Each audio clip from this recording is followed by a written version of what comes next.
Pagod na daw si Alden sa walang sawang tinatawag sa kanya na isa raw siyang bakla. Ito pa ang kanyang sinabi kay Alex Gonzaga sa palabas na Tony Talks. If you think I'm gay, fine. What I think sometimes when there are rumors, wala na bang iba? In showbiz, if you have no girlfriend, you're like that. The judgment call for men's gender in the industry is easy just because of that fact.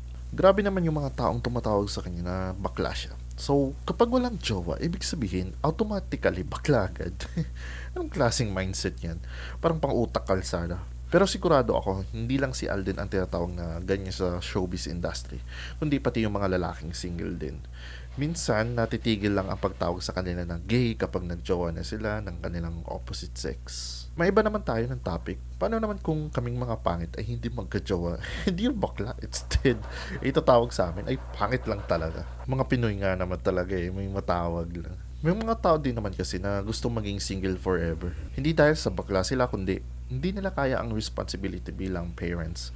Aminin ko, ako, ayoko na talaga magjowa noon o mag-asawa. Nasa mindset ko na yung gusto ko maging single forever. Kasi nga, hindi ko kaya ang responsibilidad ang magkapamilya.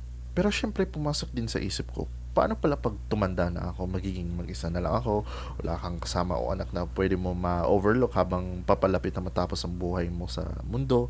Tanggap ko na sana yung ganitong resolution.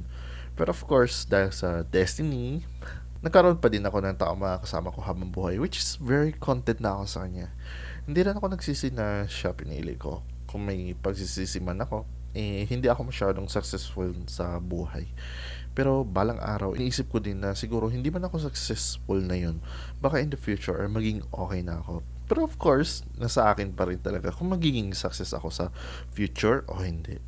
Anyways, yun lang ang balita ko sa inyo. Maraming salamat sa pagkikinig sa aking kwento. Ako si JP Showbiz Report.